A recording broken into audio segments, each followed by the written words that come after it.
Good evening. Tonight is Friday night here at Abhayagiri, and tonight we have the opportunity to spend the evening in this incredibly beautiful forest here.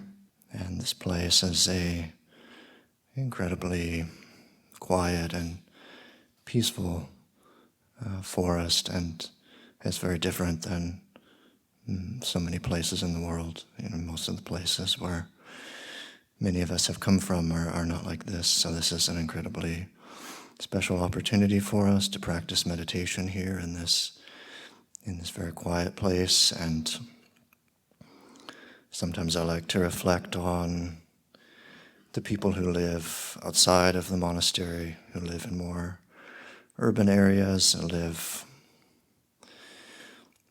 not in this kind of environment. And those people who live in the world, they seek happiness in many different ways and through different activities and things like entertainment and all kinds of other activities that they find pleasant and enjoyable. And if they were to look at us out here in the forest sitting meditation, they might ask, what we're doing out here, and they might not understand, what kind of enjoyment could people living in this way really have. They might wonder, out in the forest where there's nothing exciting, there's not really much to do, living in an empty dwelling place in the forest, worldly people might think, just seems really boring, it must just be completely devoid of any kind of happiness. And, for people in the world who don't really have much experience with meditation or with the monasteries, then it's probably quite easy to assume that the worldly life is a lot more enjoyable than a life in the monastery. If we explain to people in the world that, here for fun, we meditate and we walk back and forth on our meditation path, and then we sit inside our kuti, and we might do a little bit of chanting or reading, and that's what we do for enjoyment. Most people in the world they don't have any interest in that. They will just pass. They wouldn't want to try that out for themselves. It seems like it's just a very boring kind of life. And if people do think that, then we might explain to them, well, when we meditate, we feel very, very peaceful, and we can enjoy those peaceful states. But sometimes the word peace even sounds nice, but it also can kind of sound a little boring, like, well, yeah, no, peace is maybe nice, but it's not really exciting. It's not like the exciting things that I enjoy in the world. So even if we talk about peace and we tell people that we meditate for fun, for enjoyment, then worldly people will probably assume that the happiness in the world is a lot better than the happiness in a monastery. And this is an assumption that seems quite logical, and most people would agree with that. But I think it's very useful to question whether that's actually true, and especially for people who first come to the monastery. Maybe we don't really have much peace and meditation, and maybe it's easy to get quite frustrated and think, yeah, actually, even if I get a little bit of peace, it's not going to be as good as the world. It's not going to be as good as the pleasure that I've experienced in the world. So it can be very easy to give up the practice. But looking at this question, which is more pleasant, the pleasure that we find in the world or the pleasure that we can find in meditation. There's two great stories that I thought of that I would like to tell that I think really shed light on this question and might be quite surprising for worldly people if they were to contemplate this. The first story is the great Master Xu Yun, who was a very famous Chinese Chan master who lived in the last century and lived to be about 120 years old. And his life story is just filled with incredible events, and he was, a real meditation master.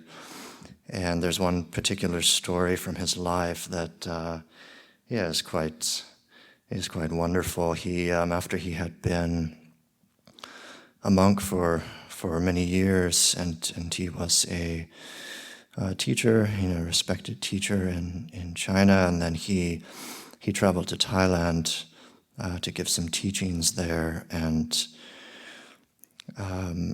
as he was involved in these multi-day teachings, then at one point he just kind of stopped teaching and started to meditate, and he was kind of sitting there for a long time and not moving, and he just kept sitting there, and in the end he sat there for almost 10 days without moving.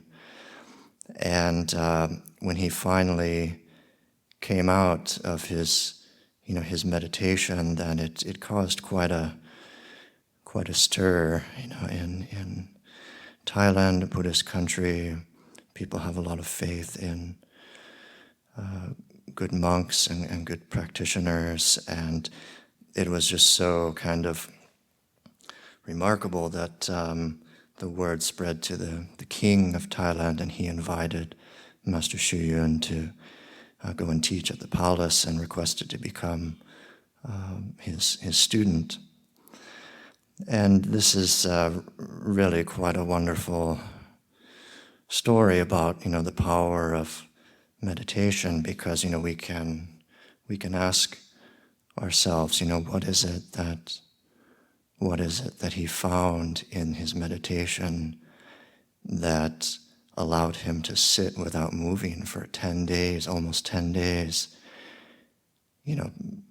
What was the happiness, the peace, the happiness, the joy? What must it have been like for him to be completely content and not even have to get up and drink water, not to have to eat? Have people in the world, have they ever experienced any kind of happiness in the world, any kind of pleasure that's so pleasant that we can just enjoy it and we lose all thought about water and food for 10 days? There's definitely nothing like that in the world. It's so beyond what worldly people have ever experienced that most people probably would believe that it wasn't true. They would probably think there's no way that could happen, but it's a well-recorded event.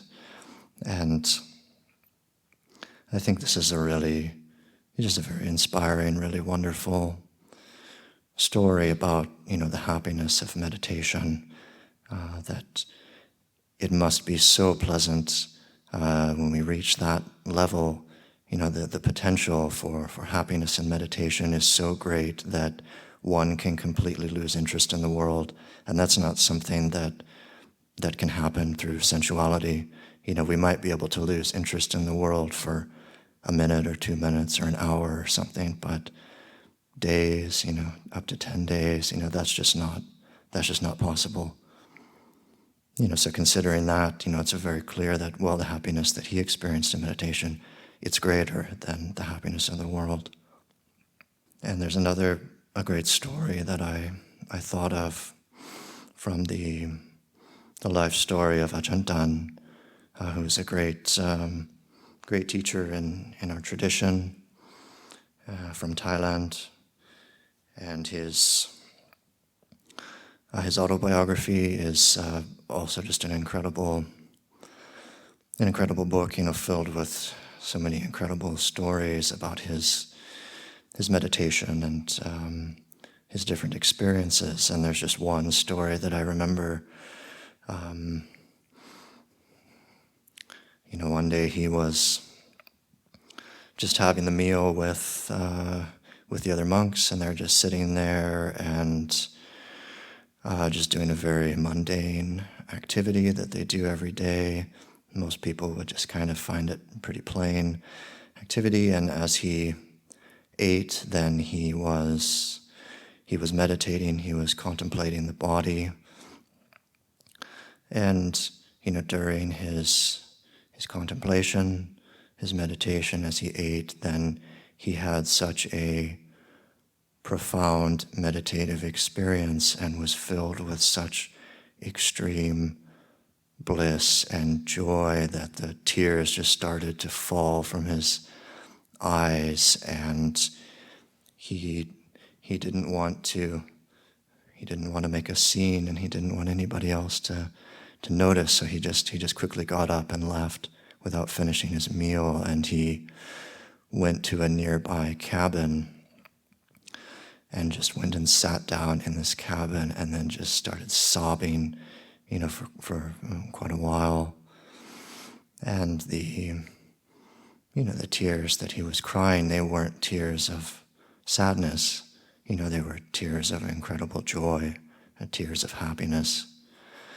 And this is also a very beautiful story. We can contemplate, the pleasure in the world. Is there any activity that's so enjoyable, that we have so much fun with in the world, that it makes us cry, or that it makes us sob for many minutes or for a long time? There's just really nothing like that in the world. The incredibly profound nature of that happiness that arises in meditation, that can arise in meditation, it's so far deeper and more profound than the happiness that we can ever experience in the world. So profound that it can just bring us to tears.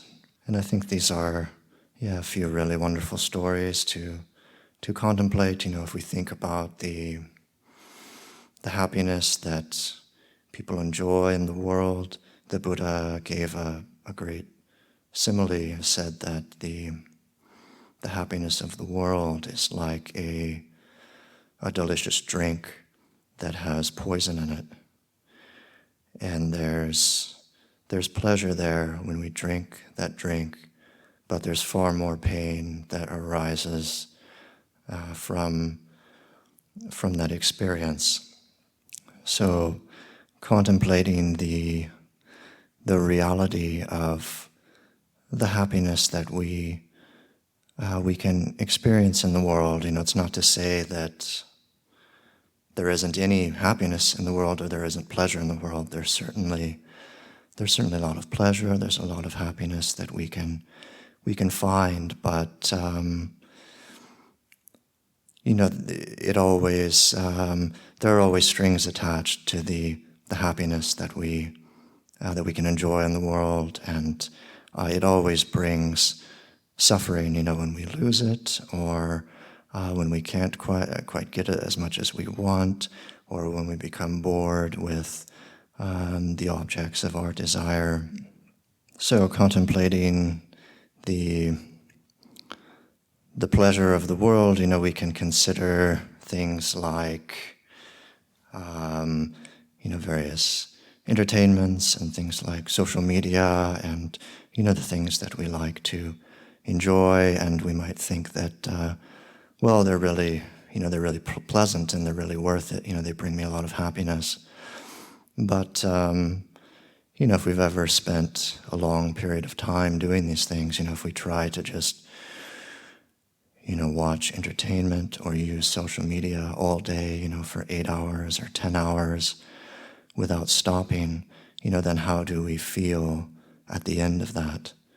Do we feel happy and content and at ease and bright and filled with joy, or do we feel miserable? Do we feel like we've been poisoned? Because this is, I think, is a really great opportunity for us to see the meaning of the Buddhist simile, this kind of delicious poison. There's an immediate pleasure, but the more that we experience that, we enjoy it over time, it poisons the mind. So sensuality, sensual pleasure is like poison for the mind. And the happiness that we can experience in meditation is one simile that the Buddha gave for the happiness that one could find through following his path is like a man who's walking through the desert and is incredibly hot and thirsty and unhappy.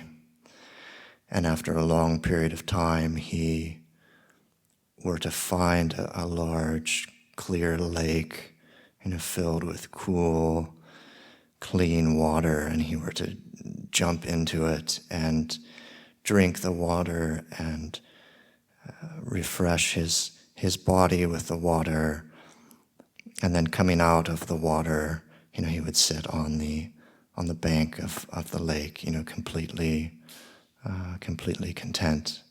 And this is really quite a wonderful simile for the happiness of meditation. It's something that it isn't just a little bit of pleasure and then more and more pain as we enjoy it more. It's something that deeply and completely, thoroughly nourishes our mind. All of the suffering, unhappiness, discontent, from wherever it comes from, whatever kind of insecurity and depression and unhappiness, desire, any kind of unhappiness whatsoever or stress, for one who finds the happiness of meditation, it's like all of that is washed away. In the same way that the man who jumps into the lake, all of his thirst and his overheating, his discomfort, his physical discomfort, all of that is completely washed away, and he's completely at ease, completely happy, completely content. And I think that that's a really wonderful simile as well for the happiness of meditation. And people hearing these similes, might think it sounds like a very good thing. And of course, the Buddha assures us that the happiness of meditation, the happiness of his path, is far greater than anything we could ever experience in the world. But the unfortunate reality, the kind of the catch to it all, is that it's definitely not easy to find, and that's maybe one of the main differences between the happiness of the world and the happiness of meditation is that the happiness of the world is very easy to find, but it doesn't really satisfy us. It doesn't really give us what we're looking for, really. It just gives us more and more unhappiness and stress over time. But the happiness of meditation is something that completely and thoroughly satisfies us and brings us profound happiness. But it can also be said to be the most difficult thing to find in the world. So then coming to a place like this to really put in the work and put in the time and trying to find that incredible happiness, the simile that so many of the teachers always give is like digging for water. So if you're very thirsty and you need water, and wherever you are, if you just dig far enough, eventually you'll find water. But just starting at ground level, water is definitely not easy to find under the ground. You have to dig maybe very, very far into the ground before you find it. And even though you're looking for water, you have to go through a whole lot of non-water to find it. You're looking for something that you can drink and bathe with, but you have to go through a whole lot of dry dirt in order to get there. And that's the unfortunate reality of our practice, trying to find happiness in meditation. Then it's something which is buried underneath all of our old unwholesome habits from the past, from so many years. And for most of us, it's not going to be something which is easy to find, and we're going to have to be willing to put forth probably many, many years, maybe lifetimes, of very hard work in order to start to find the real happiness which is possible to find within all of our minds. And also one other quality I just wanted to mention is that so often when the teachers speak about the happiness of meditation, they use this word well-being.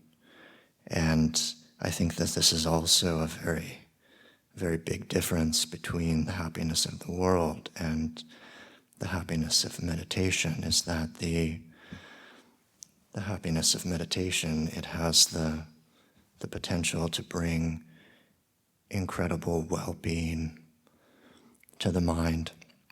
And there's a great simile that I remember reading many years ago, quite a wonderful, a very moving simile of a small child who becomes lost, separated from its mother, and is wandering around, searching for its mother and feeling incredibly lost and abandoned and unhappy. And after wandering around for a very long time, then there comes the moment when suddenly the child sees its mother in the distance. And seeing its mother, then there's incredible joy and happiness that arises, and the child would run and jump into its mother's arms. And as it jumped into its mother's arms, then there would be an incredible feeling of well-being, and having been lost for so long. And then the child finally has returned home, and there would be an incredibly profound feeling of ease and joy and happiness and warmth. And this is a great simile also for the happiness of meditation. It's not just something which is kind of pleasant or kind of peaceful or kind of enjoyable. It's something which has the potential to bring an incredibly profound feeling of well-being to the mind, because we're all like the child, whether we realize it or not, whether people in the world realize it or not.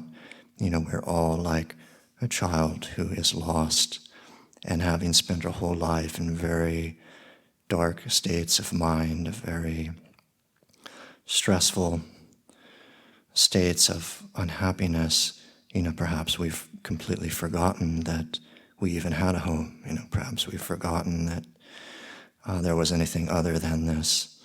So the practice of meditation, it has the potential to bring us face to face with real happiness. It has the potential to bring us home. So these are just a few reflections for this evening, and offer that tonight.